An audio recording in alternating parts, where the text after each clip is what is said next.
আসছে মাসে রথযাত্রা। পুরী যেতে না পারলেও বাংলার মধ্যে সেরে ফেলুন জগন্নাথ দর্শন।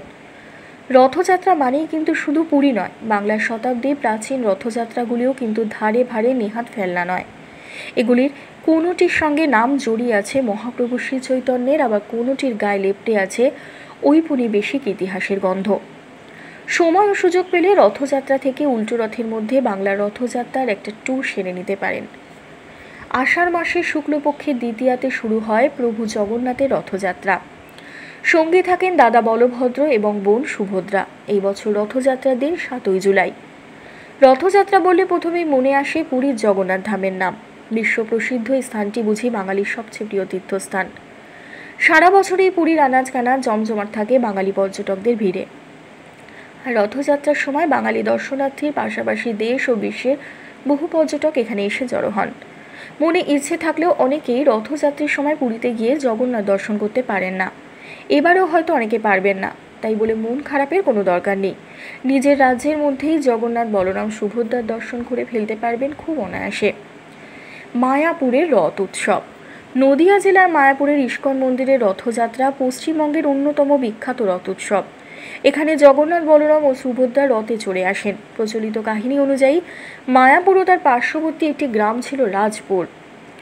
এই রাজাপুর গ্রামের অধিকাংশ বাসিন্দাই বৈষ্ণব ধর্মাবলম্বী। প্রায় 500 বছর আগে এক পুরোহিত স্বপ্নে দেখেন যে রাজাপুর থেকে মায়াপুরে প্রস্থান করবেন জগন্নাথ বলরাম এবং সুভদ্রা। তারপর সেখান থেকে রথে চড়ে ফিরে আসবেন তারা। এই প্রথা মতোই প্রতি বছর মায়াপুর ও রাজাপুর গ্রামে রথ উৎসব পালিত হয়ে আসছে। এই রথযাত্রা উপলক্ষে মায়াপুরে 9 দিন ধরে চলে কীর্তন এবং বিভিন্ন উৎসব ও অনুষ্ঠান। মাহেশের রথ। ভারতের দ্বিতীয় প্রাচীনতম, বাংলার প্রাচীনতম মাহেশের রথযাত্রা আয়োজিত হয় হুগলির শ্রীরামপুরে। 1396 খ্রিস্টাব্দে এই যাত্রা শুরু করা হয়। রথযাত্রার সময় মাহেশে গ্রামে স্নানপিড়ি ময়দানে 1 মাস ধরে মেলা চলে। শ্রীরামপুরের মাহেশ জগন্নাথ দেবের মূল মন্দির থেকে মাহেশ গুন্ডিচা মন্দির অবধি জগন্নাথ বলরাম ও সুভদ্রার 50 ফিট উচ্চতার রথটি টেনে নিয়ে যাওয়া হয়।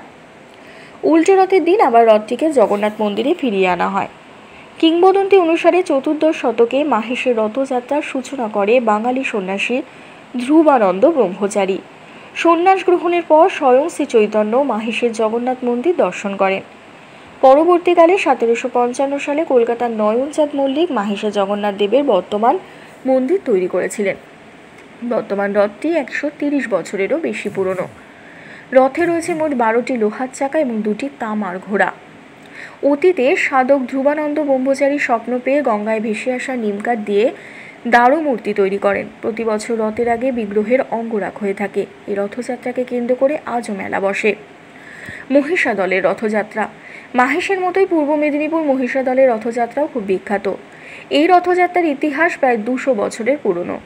1776 সালে মহিষাদলের জমিদার আনন্দলালের স্ত্রী জানকী দেবী এখানে রথযাত্রার সূচনা করেন। রথটি যখন তৈরি হয় তখন সেটি ছিল 17টি চূড়া বিশিষ্ট 34টি লোহার চাকাযুক্ত একটি সুবিশাল 4 তলা রথ। অন্য একটি সূত্র বলে রানী নন, এই রথযাত্রা উৎসবের সূচনা নাকি করেছিলেন মতিলাল পাড়ে। অপুত্র অবস্থায় রাজা আনন্দলাল এবং রানী জানকী দেবী মারা গেলে মতিলাল নিজেকে পোষ্যপুত্র হিসাবে দাবি করে সিংহাসন দখল করেন। আরও রথের পরব। মাহেশ বা গুপ্তিপাড়া ছাড়া হুগলির রাজবলহাটের রথযাত্রাও বেশ প্রসিদ্ধ। রাজবলহাটের রথে জগন্নাথ বলরাম সুভদ্রার মূর্তি থাকে না। এখানে রাধাকৃষ্ণ রথের উপর সবার হয়ে বার হন। দেখে আসতে পারেন বর্ধমানের মেমারির আমোদপুরের রথযাত্রাটিও। প্রতি বছর এখানে ধুমধাম করে রথযাত্রার আয়োজন করে আমোদপুরের জমিদার বাড়ি। এছাড়াও পশ্চিমবঙ্গের বিখ্যাত রথ উৎসবের মধ্যে রয়েছে বারুইপুরের রায়চৌধুরী বাড়ির রথ, কালনা রাজবাড়ির রথ, বর্ধমান রাজবাড়ির রথ। এছাড়াও কলকাতার পার্ক স্ট্রিটে ইস্কনের রথযাত্রা তো রয়েছেই। গুপ্তিপাড়ার রথে টান। 1740 অথবা 1745 সালে গুপ্তিপাড়ায় রথ উৎসবের সূচনা করেন মধুসূদনানন্দ। এখানে রথযাত্রার দিন 40 কুইন্টাল খাবার বিতরণ করা হয়। এটি প্রাচীন প্রথা, আসলে ভগবানের উদ্দেশ্যে লুট দেওয়া হয়।